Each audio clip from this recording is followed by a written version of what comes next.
மக்களே, இன்னைக்கு ஒரு சூப்பரான ஹெல்த்தியான வெஜ் அண்ட் எக் நூடுல்ஸ் தான். ரொம்ப சாஸ் எதுவுமே சேர்க்காம வீட்டிலேயே சூப்பராக செஞ்சிடலாம். எப்படி பண்ணுறதுன்னு பார்த்துடலாமா? அதுக்கு ஒரு பேனில் 3 டேபிள் ஸ்பூன் ஆயில் சேர்த்துட்டு 2 முட்டையை கொட்டி ஊற்றி அதை நல்லா ஃபஸ்ட்டு மிக்ஸ் பண்ணிக்கலாம். உப்பு பெப்பர் போட்டுட்டு நல்லா மிக்ஸ் பண்ணிக்கோங்க.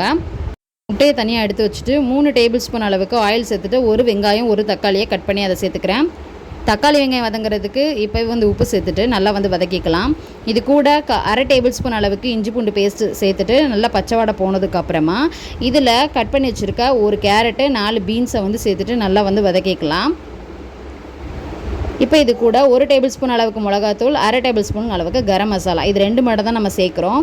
மஞ்சத்தூள் வேணும்னாலும் ஒரு பிஞ்ச் அளவுக்கு நீங்கள் சேர்த்துக்கோங்க. இப்போது இதில் 2 கிளாஸ் அளவுக்கு தண்ணி ஆட் பண்ணிவிட்டு மசாலா பச்சை வடை போகிற அளவுக்கு கேரட் பீன்ஸ் வேகணும் இல்லையா, அதுக்கு கொதி வந்ததுக்கப்புறம் நல்லா வெந்ததுக்கப்புறம் நான் எடுத்து வச்சுருக்கக்கூடிய 2 பேக்கெட் கோதுமை நூடுல்ஸை இதில் சேர்த்துட்டு நல்லா வேக வச்சுக்கிறேன். இதோடய சேர்க்குறனால தான் நம்மளுக்கு மசாலாவில் பிடிக்கும் மேகி.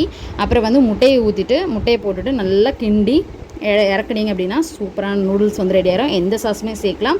வீட்டில் ட்ரை பண்ணி பாருங்கள். குழந்தைங்களுக்கு ரொம்ப ஹெல்தி. பிடிச்சிருந்தா ஃபாலோ பண்ணிக்கோங்க.